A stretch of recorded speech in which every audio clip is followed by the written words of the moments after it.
Welcome to tonight's webinar. My name is Blake Baucom and I'm the Director of Sales for Osteogenics. Before we get started, let me address how we will be interacting today. From a technical perspective, we can't hear or see you, but we would love to hear from you and answer any questions that you might have.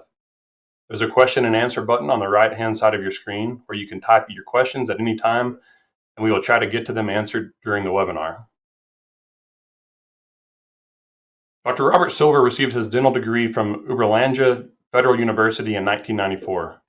He was board certified in periodontics by the Brasilia section of the Brazilian Dental Association in 1997 and completed his master's and PhD programs in 2002 and 2004 from Piracicaba Dental School, Campinas University.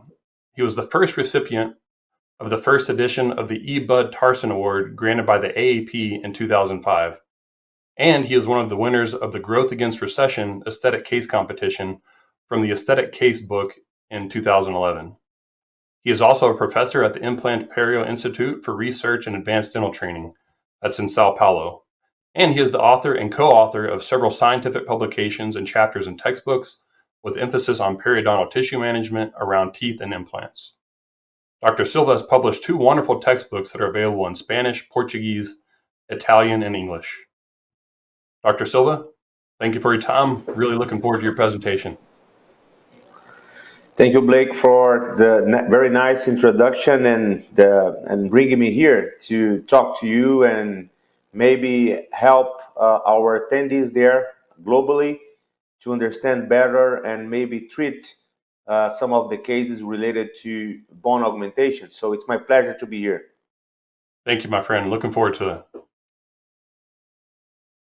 So good to go? Okay, so again, thank you very much for giving me this opportunity, and I hope that this topic can find some value for those who are watching. So the topic of my presentation today is pretty much centered around this very important issue, which is the absence of bone to place implants.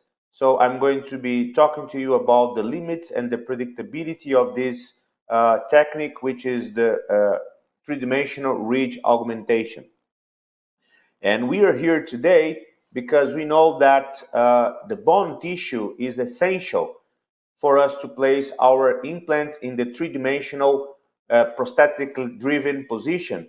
And the problem is that many oftentimes, if we are working in the office, we're going to face clinical situations such as those in which it's either impossible to place implants because there is no bone whatsoever, or it's maybe very challenging for us to place the implants in the good position. So whenever we are facing clinical scenarios such as those, and if you want to get to a very predictable and good resolution of the case, we must do the bone augmentation. And this is the thing. Very oftentimes, we're going to see situations such as those where we don't have the height or the volume of bone. So what can we do about it? And the clinical objective of the bone augmentation procedure is pretty much changing the anatomy of this clinical scenario in terms of the volume and the height of the bone, creating not only the bone, but a vital and strong bone in a way that later on we can place our implants. And that is exactly what you are seeing right now. So after one or other technique that we can use, we're going to change the anatomy of the ridge and now having the possibility of placing the implants in a very nice solid bone in the three-dimensional position. And just see this case here where it's an absolute massive bone loss that after we have done the augmentation, this is the kind of bone that we can recreate. So it's a very, very nice solid ridge that now we can place our implants. And very oftentimes we have the possibility to take some bone biopsy to check what's going on. And this is what we want to see histologically, and that is essentially the reformation of a very nice living bone associated with some bone particles that are giving some strength to the bone tissue, and marrow, which had no inflammatory cells in that area. And that is clinically relevant when we can see something like that, that you can see that the bone is very solid, very strong, and very easy now for us to place implants, if you remember how we have started our clinical procedure. So that is pretty much the objective of the bone augmentation procedure. But essentially, this is not only 1, 2, 3, 4, 7, 8, 10 millimeters of new bone. It is much more than that. Creating new bone for our patients is sometimes changing the life of our patients. And just to make a point, please look at these three different ladies who have different backgrounds, who have different perspectives, but they share one thing in common, and that is that they don't have the availability of bone to place the implants at those missing teeth. And if we apply the concept of bone reconstruction, we can change the anatomy of that ridge. And by doing so, right now it's possible to place the implants in a very nice solid bone, and later on place our implants, later on provided them the prosthesis, and you can see the change in their smile. Completely different, because we did the bone augmentation, creating the possibility to place the implants accordingly. So that is a life-changing procedure, not only on the functional aspect, but on the static and emotional aspect as well. So that is a very, very important tool that we should understand and master in our offices, in a way that we can help our patients to live better. And that is essentially what we do as dentists, to make our patients smile in a very, very nice way. But bone augmentation is not a technique, it's a clinical objective. So the objective of bone augmentation is to create bone. And we know that that can be obtained using different strategies and technologies.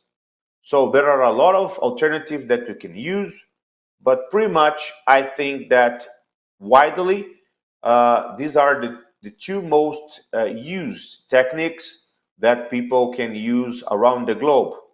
And that is the autologous intraoral bone graft, in which we take bone from different areas, maybe the chin or the ramus, and we can replace that piece of bone in a different area.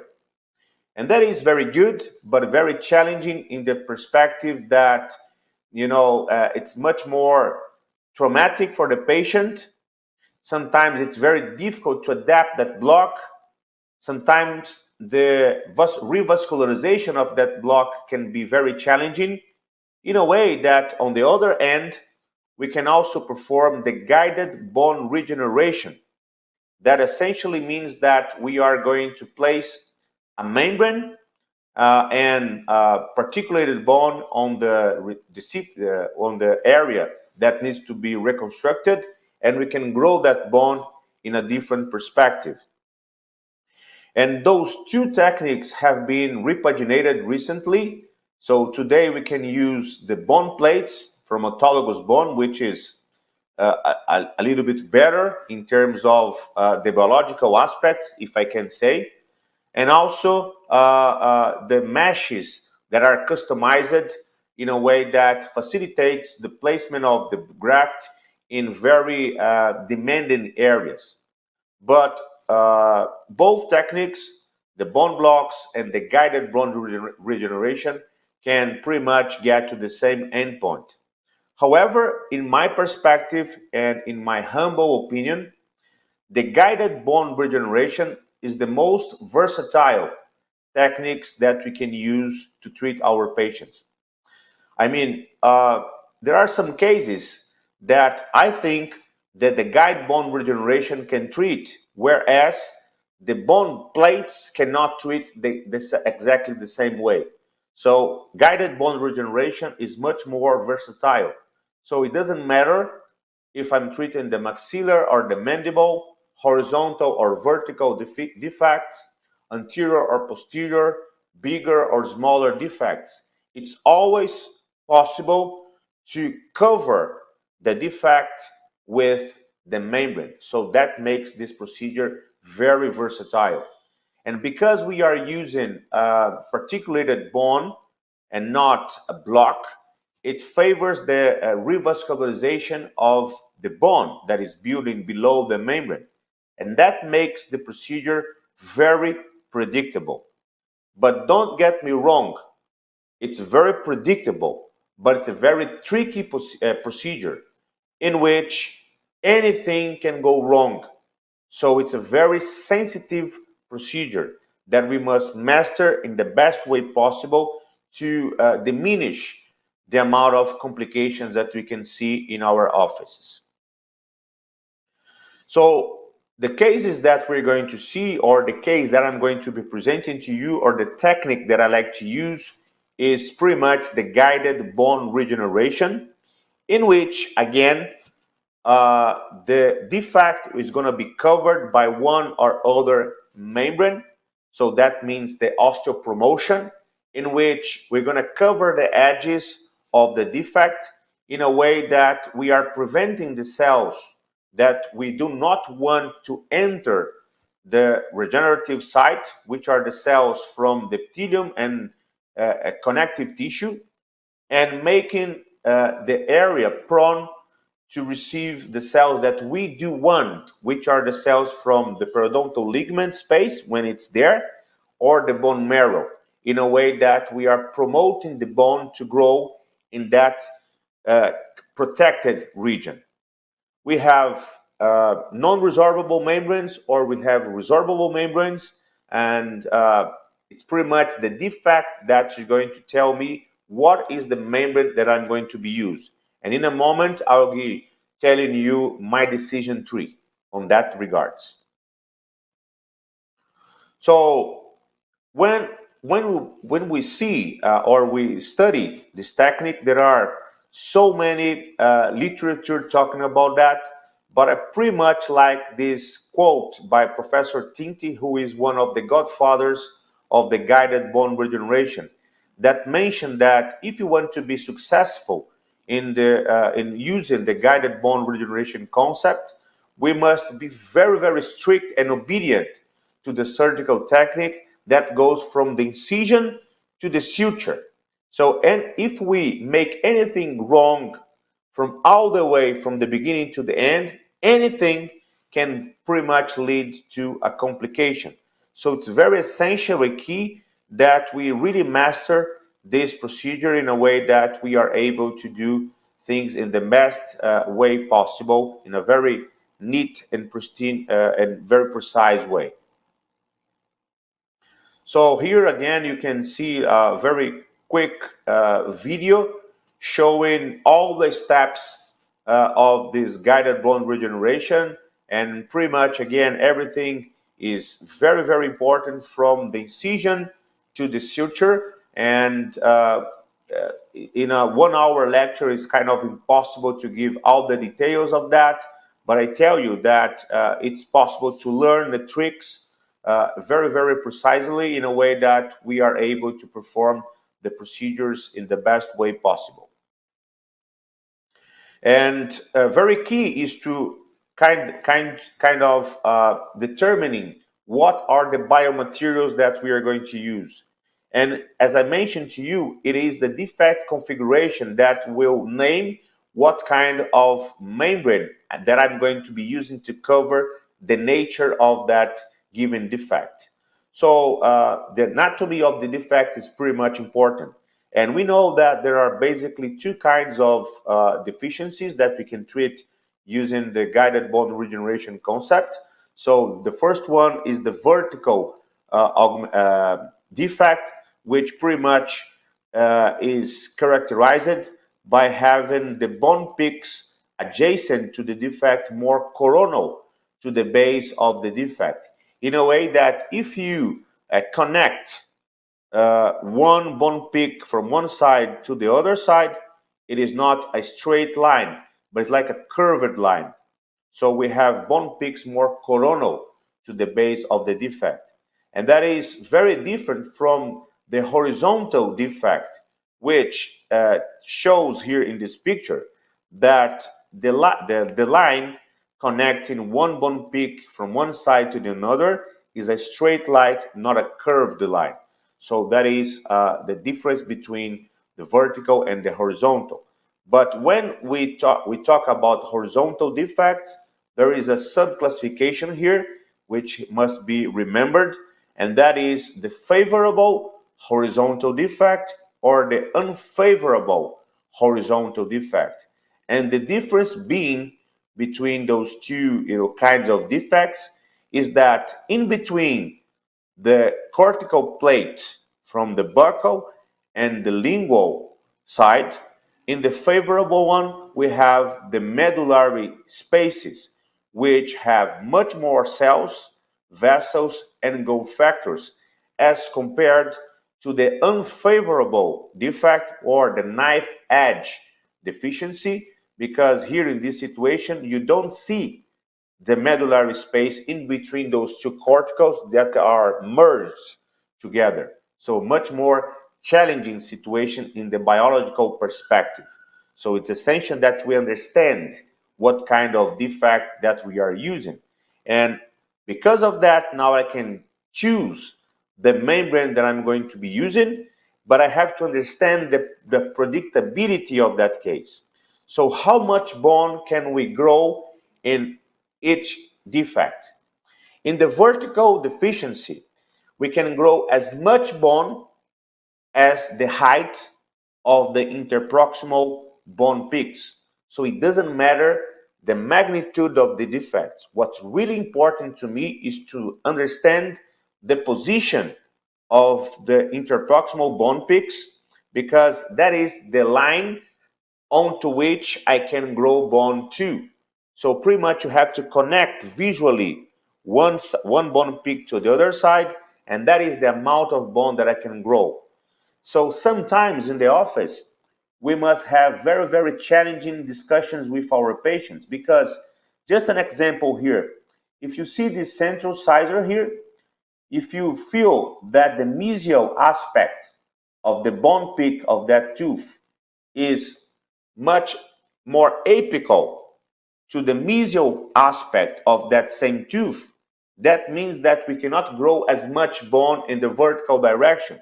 So in order to have a higher bone peak, sometimes we have to extract those teeth, which is very difficult for the patient to accept and understand. But you as a clinician have to acknowledge the fact that the magnitude of vertical bone growth is limited in the predictable basis to the height of the interproximal bone peaks, and that is very important. In terms of horizontal growth, it's predictable to have bone at lined to the buccal and palatal bone peaks adjacent to the defect that you have here. So it's a matter of connecting the dots. So the buccal to one tooth to the other side, the palatal from one side to another side, and the heights of the interproximal bone peaks. If you interconnect those dots, you're going to see the amount of bone that we can grow in the predictable basis. And of course, now that I understand what kind of defect that I have and how much bone that I can grow, it's very important to choose the biomaterials. And of course, there are some changes that can be applied here and there, but pretty much the rule of thumb here is that when I'm having Vertical deficiencies, it's much easier to treat those with the titanium reinforced barrier membranes, such as the cytoplast material, that is a Teflon or PTFE material that is form stable, which is a very, very easy membrane to place on top of those very challenging defects because it's form stable. But you have to place it there and then you have to retrieve it in a secondary procedure months later, namely 9 to 12 months after we do the procedure. We have to reopen the site to take it out because it's a non-resorbable material. But when I'm treating the horizontal defects, we can use a much more comfortable membrane in terms of the perspective of decreasing the number of complications. And that is collagen-based biomaterials, like a collagen membrane here, which is much more suitable for these horizontal defects. So remember that the bigger the defect, the more we are going to the titanium reinforced membranes, non-resorbable membranes. But when I'm treating smaller case such as the horizontal defects, I'm much prone to use or choose the collagen biomaterial. Okay, so I know the defect, I know the amount of bone that I can grow, and I already chose the right membrane for that kind of configuration. But below that membrane, we must apply our biomaterial. And if you really want to be successful and predictable, I suggest you to always use this kind of combination, and that is about 50% of the bone that we need to, fill that area below the membrane with autologous bone, and the other half of it, like hydroxyapatite, a xenograft, or any kind of other biomaterial that you want to use, but always in like a one-to-one ratio, using autologous bone as part of that. And of course, that if you want to further, improve the potential of bringing more cells to the area, you can always use some biologics, and there are different in the market. And in a way that if you apply one of those to your bone graft material, you're going to be adding some growth factors or factors that will attract more cells to the recipient site, and that will facilitate our regenerative procedure. So pretty much that is the decision tree that you have to remember. And having said that, I'd like to show you a very, very nice case that that I did with those two colleagues from the left, who are my colleagues from Brazil, from Goiânia, Dr. Erica and Dr. Alexandre, who sent me this clinical picture here and asked me if I could help them to treat this very young lady who have an accident, riding her bike and end up losing those three teeth on your left side of the screen. And you can pretty much see that she has some fake gingiva there, and she has a very high smile line, very young lady, and maybe you can help her with some kind of treatment. So when she takes out her appliance there, you can see the scenario a little bit closer, and you can appreciate that she has lost also the volume of the bone below the lip, and that is why she had lost, the support for her lip. When we look a little bit closer in the mouth, you can see that there is an abscess here on top of that central incisor. And of course, that means that something is going wrong in that area. And when we see the x-ray, you can appreciate that we have some lesion here in this area. Not so much here on the other side, which is the premolar. It seems to be okay. But the CBCT pretty much shows that, unfortunately, the central incisor here is hopeless and it has to be extracted, and everything is okay with the premolar on the other side. So of course that we have to give that very bad news for the patient, and she was very upset about that, of course. but we must be very technical about it and do what have to do. And that moment was to extract the tooth. So I took it out, cleaned the area, and debrided it in the best way possible, and I placed it here like a collagen sponge just to support and help the healing to take place. And after some weeks, this is the scenario that we have right now to treat her, and try to make something for her in that area of the mouth.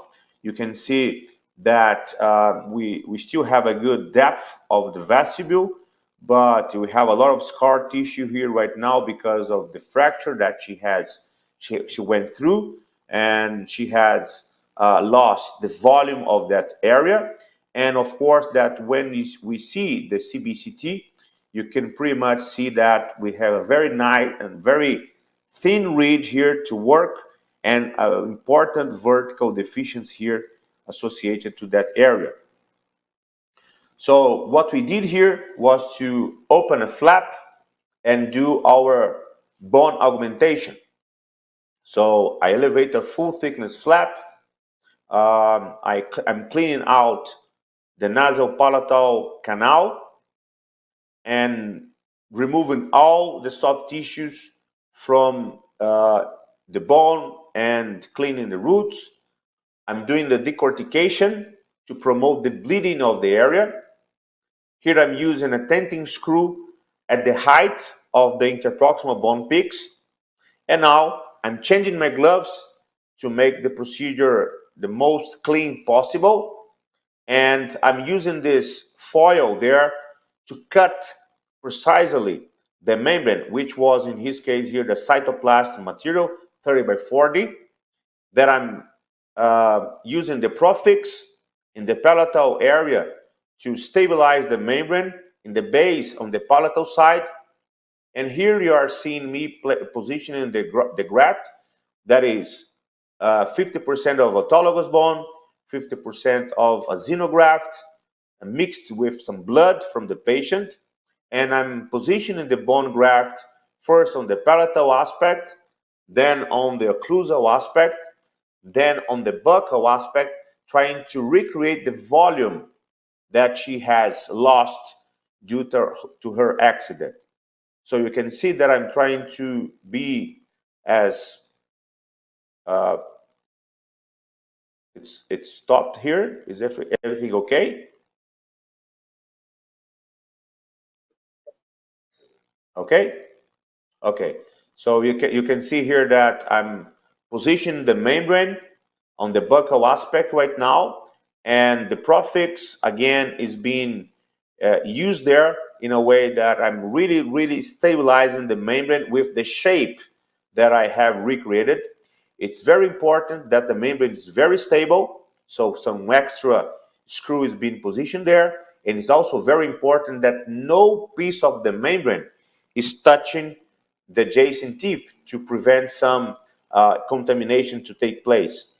It's very important as well to release the flap, so which I did using a blade, and I'm covering the edges of that cytoplastic material with a collagen membrane, just to really protect the edges of the membrane from the entrance of some soft tissue from the flap. And then, of course, I'm using some LPRF membranes to help the healing of the tissue.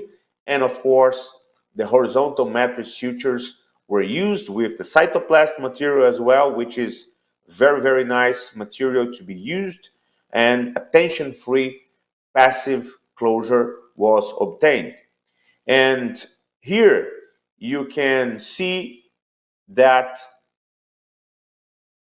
in the picture that we were really effective to free the tissue, and you can appreciate this kind of connection of the buccal and the palatal flap in a way that we don't have this kind of butt joint, suture, but we have this connection of the palatal and the buccal tissue, like at least 4 millimeters of connective tissue facing each other in a way that it's much more safe to have the healing in that area. Whenever you have something finishing like that, that means that maybe you didn't do a good job in terms of the release of the flap in a way that now you have more complications, you have more chances to have complications. But when you finish something like that, it's a very, very nice thing to be seen at the end of your surgery. And this is what we are seeing here. After 21 days, when we finished removing all the sutures of the patient, you can see that everything is completely closed. There's no opening there. Soft tissue is healing really, really nicely. You can appreciate that we had to remove all the acrylic from the fake gingiva there, and that means that a lot of tissue was brought in the coronal direction, if you remember how we started.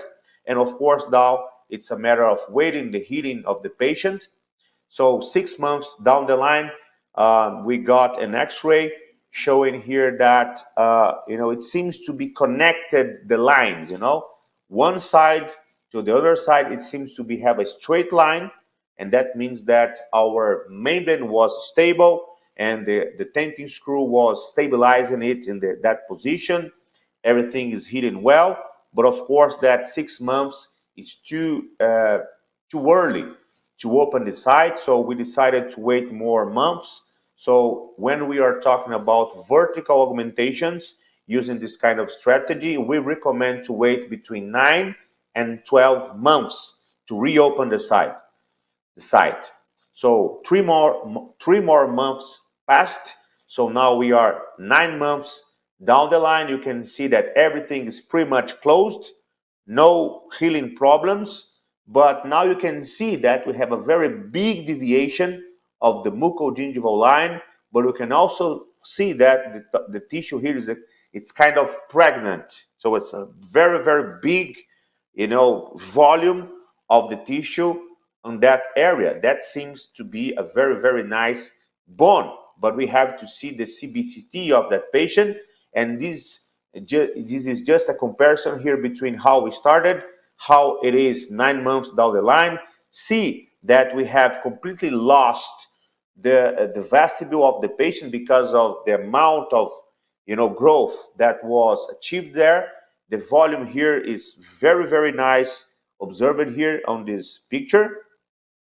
And the CBCT shows a very nice volume in the buccal aspect, and again a very, very nice horizontal aspect here, connecting one dot to the another dot. So it's a straight line right now. So we converted a vertical deficiency to a much more horizontal aspect in a very, very nice way.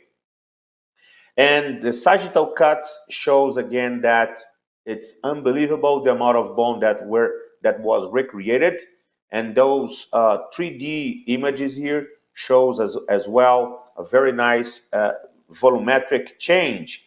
If we remember how it was before, it was a knife edge situation. Now we can see this very, very nice volumetric change here in this area. And of course, now we are able to reopen the site. So this is the moment that I'm reopening, and I can see a very nice whitish appearance of the membrane, showing that we didn't have any kind of infection, subclinical infection below the flap.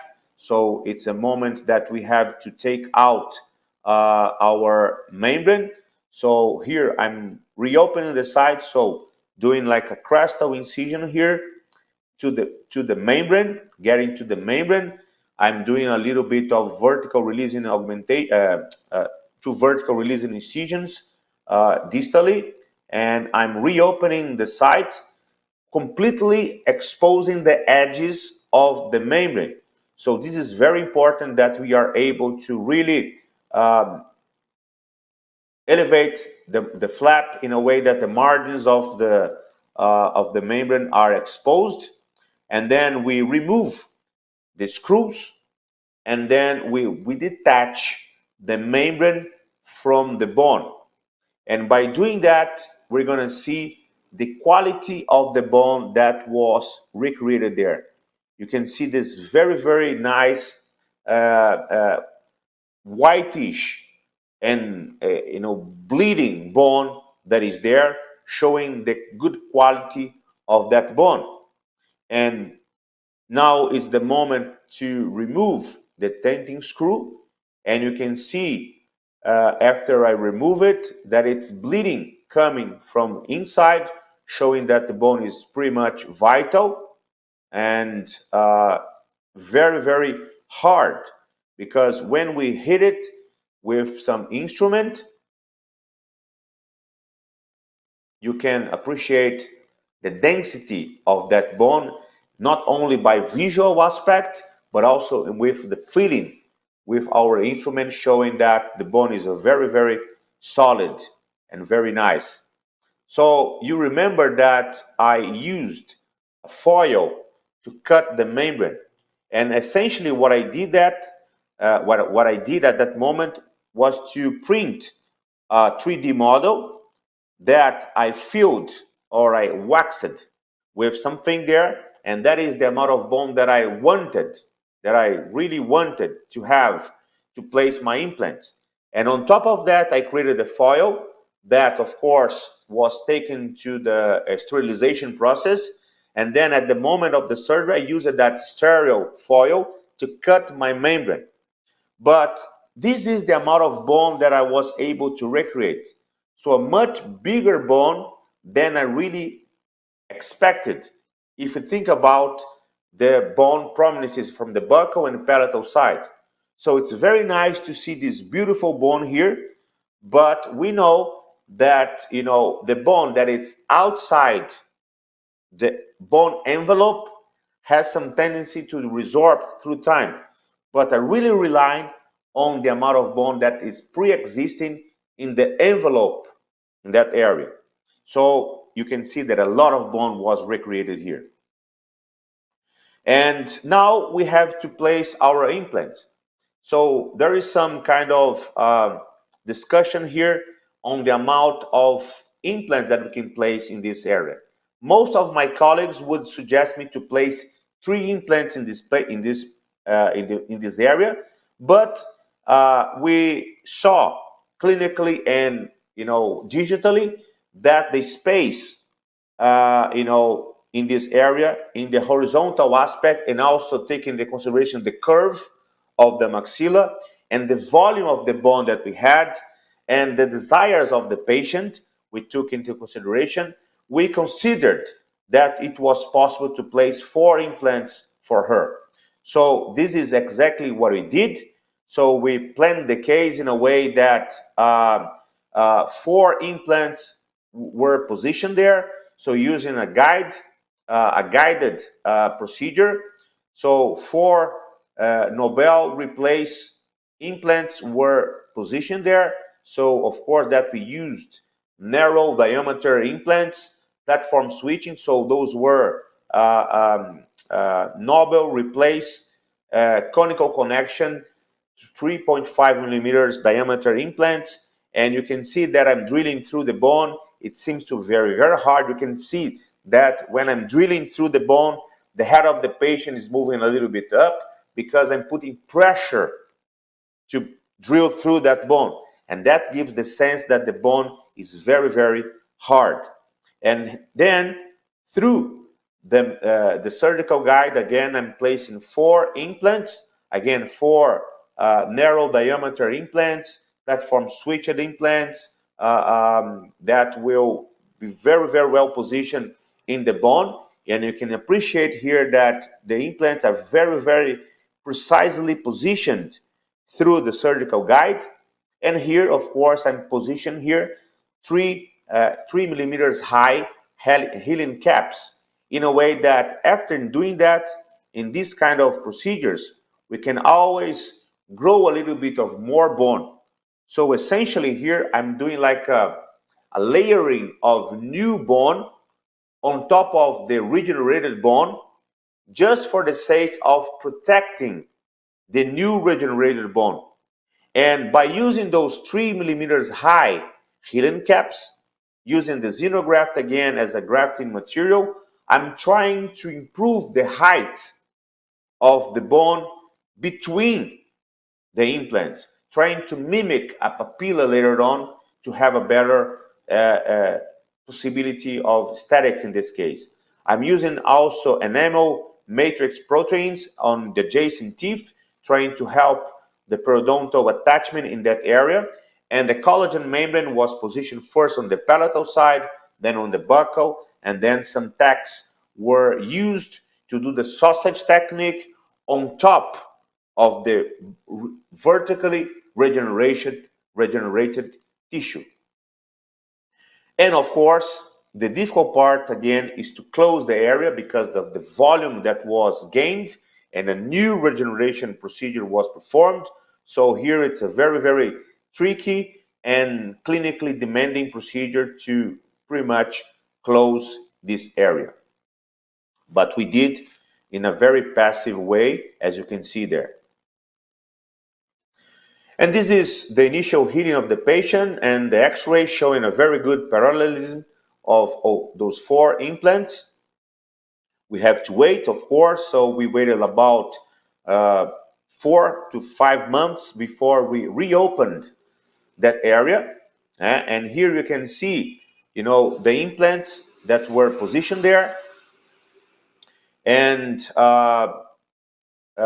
some kind of smile design to position the cervical regions of those teeth. And of course, now we did the reopening. So after, as I mentioned to you, like 4 to 5 months, we reopened the site. So we changed from 3 millimeters high healing caps to like 5 or 6 millimeter high healing caps.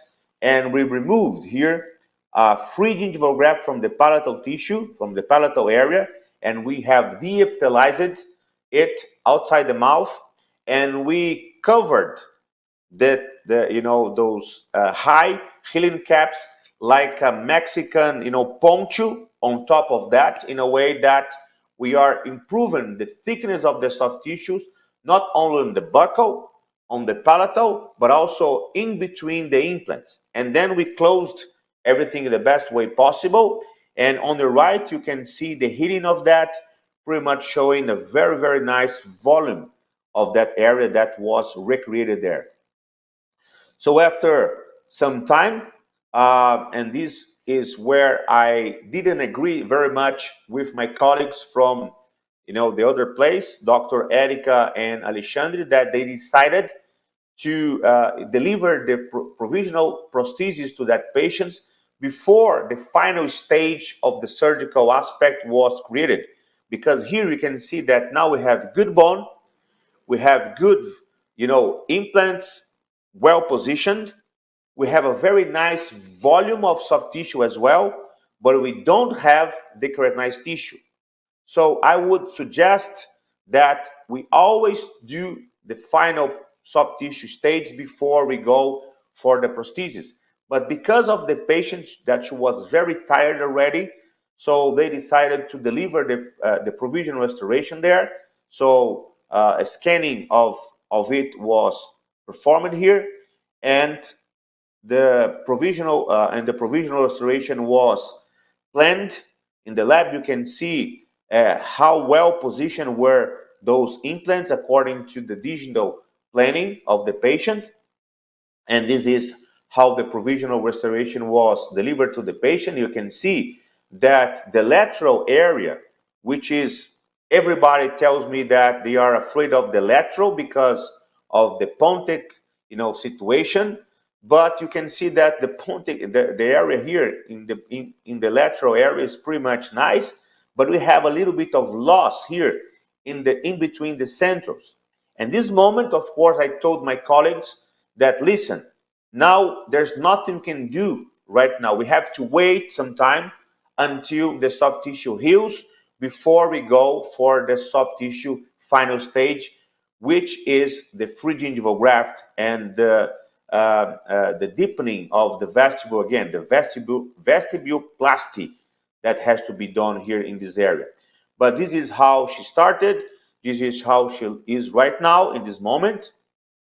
And after some months of waiting, This is how we end up doing here the vestibuloplasty and the recreation of the keratinized tissue. So we did the vestibuloplasty, repositioned the fornix in the apical area, created this kind of bleeding area here, and of course, we placed here a free gingival graft in the apical area, the so-called strip gingival graft, and we use the connective tissue graft, in the buccal area, trying to reduce the color change in this area. This is the initial healing of that area. You can pretty much see that the connective tissue is taken in a very, very positive way. And of course, that we have to wait. And after some weeks of healing, you can see that the palatal area is healing perfectly, and the recipient site is also increasing a lot in the quality. You can see that even the papilla here is improving again, is coming back after some time. And this is how the patient looks right now.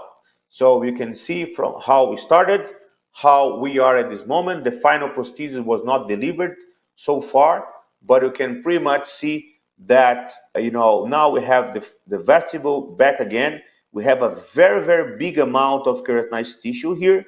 We have a very nice, gingival architecture, although it's not perfect. But if you remember how we started and the amount of bone that we had, I think that this is a very nice resolution.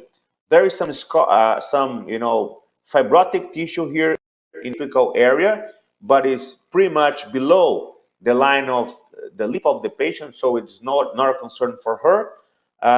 And of course, that we still have to do the final prosthesis in this case, but I would say that we have had here a very positive journey in terms of the resolution of this case. Of course, that this is just one case, but we have had, done many, many cases throughout our career. And regardless if it's a horizontal or vertical defect in the buccal, in the anterior or posterior area, upper or lower, we always are able to reconstruct the amount of bone that we need using the principles of the guided bone regeneration, taking into consideration some of the aspects that I just mentioned to you. And of course, that we have to see what happens through time. And coming to the end of this presentation, I'd just like to show you like this 10 years follow-up of augmentation, where we started with a very, very challenging situation here from the left side, and we could end up with a very nice and stable situation 10 years later. And this is my very first clinical case starting from 2005, and the very first vertical augmentation that I started like this, that I did the vertical augmentation using all the strategies that I've told you right now, and was able to acquire a very, very nice bone. And 70 years down the line, the patient is still very stable, and I could take her from this very, very dramatic situation to a very positive condition. And this kind of outcome here is in line with the literature supporting that if you do the guided bone regeneration using the right and correct principles, you are able to sustain a very nice, stable bone through the time. So, take-home message following this very quick presentation. This is a very predictable but sensitive procedure that would need several procedures to have it finished. So, meaning that we have to take in consideration the morbidity, treatment time, and cost of this procedure. This is not for every patient, not for every dentist. So you have to learn how to go through the learning curve, and it comes with experience and time.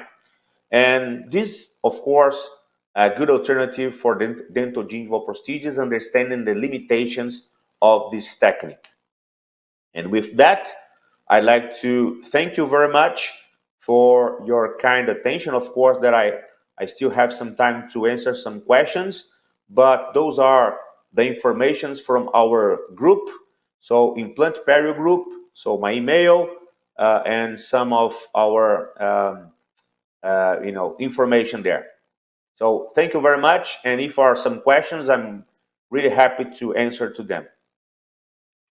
Wow, Dr. Da Silva, thank you so much for that presentation. The case that you showed was amazing, and what a blessing for that patient.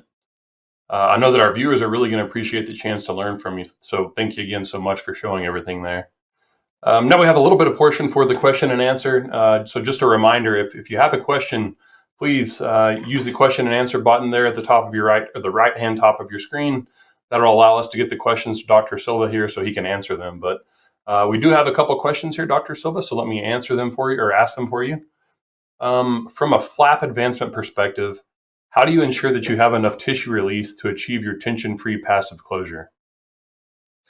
That is the most challenging situations for sure when you're talking about vertical ridge augmentation.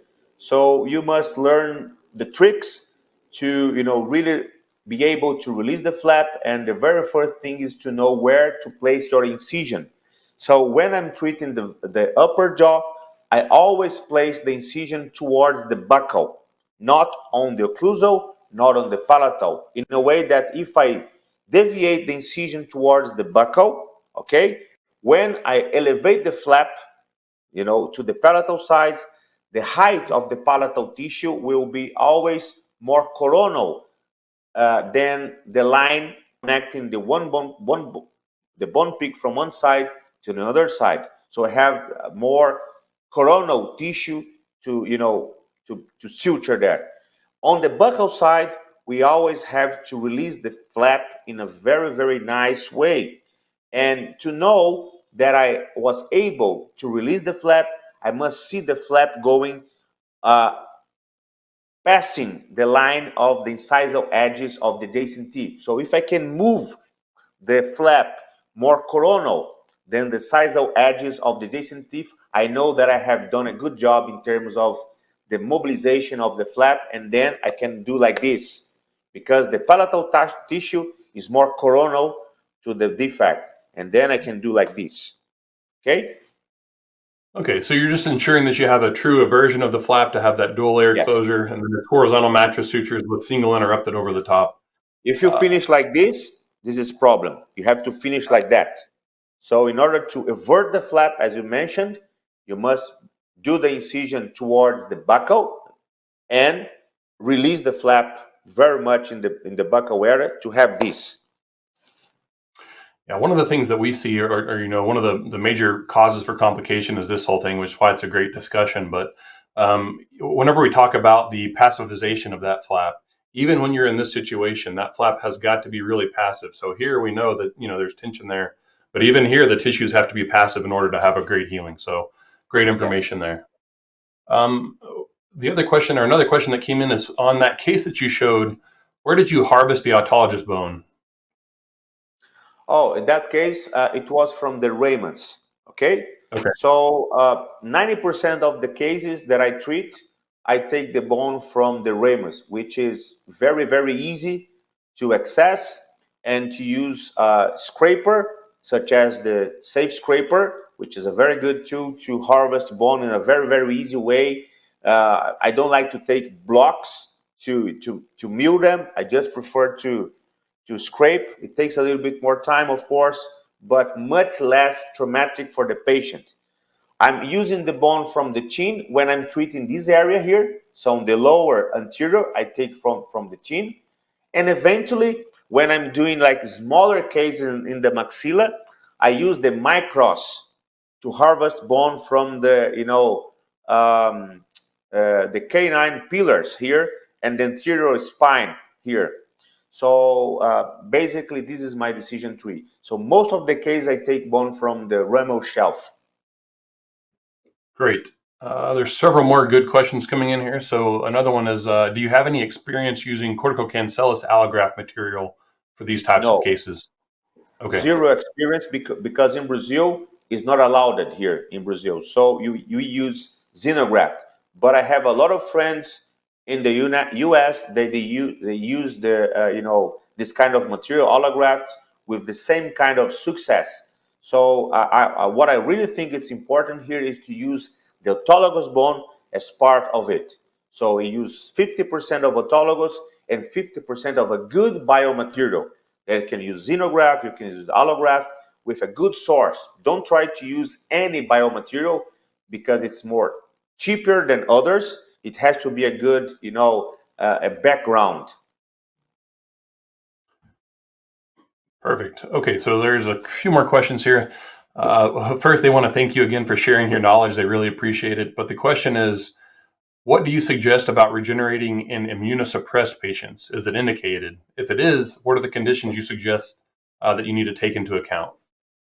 Oh, no, I think that a patient with this kind of condition is not a good candidate for having any kind of, surgical procedure unless it's like an emergency that has to be treated. So I always try to be on the safe side. So I don't like to take smokers to do this kind of big procedures. So smoking is a very, very problematic consideration in terms of the vascularization of the area. I'm very concerned about patients that use those thinning blood, drugs because of the bleeding aspect. Bisphosphonates, very, very problematic patients to treat. I don't take them. And if the diabetic patients that are not, how do you say that? They are in good balanced. I will not consider as well. So pretty much, if the patient have any kind of condition that is deviated them from a good healing aspect, I would say that is not a good candidate for this kind of procedure. So I would not treat those kind of patients. So that would be my consideration on that. Great. We got, I think we have about time for one more question. There's still some coming in, so I apologize that we're not going to get to all of the questions here. But one last question that I think you can answer fairly quickly. Is there a need to cover the titanium reinforced PTFE with an additional collagen membrane? No, you biologically is not necessary, but I like to do that to cover the edges of the membrane, because if I don't cover the edges, there's some fibroblast that can migrate in and can create some, periosteum-like thicker tissue there. So I like to protect it. Many people do that, and I like to do that as well. Perfect. Well, we're right here at the end of our time. So again, thanks, Dr. Silva, for your presentation here, for your time. I know there were some problems with different things going on beforehand, so I appreciate your patience in dealing with us. But I want to let everybody know that shortly after this presentation is over, we will send out a survey for you to fill out. There will also be a promotional offer that will come from Osteogenics in an email form. So if there's anything we can help you with, let me know. But beyond that, Dr. Carvalho da Silva, thank you so much for your time. We really appreciate it. It's been very informative, and I know that this will help many people as they treat their patients. Thank you again for your time. Okay, and I know there are some questions that were not answered, so you have my email there, okay? Or you can send Blake the questions, and that we will be more than happy to answer all of those questions. So with that said, I thank you very much for your attention here. Perfect. Yes, we'll make sure we get the questions to you. So thank you, everybody, and good night. Good night. Good night.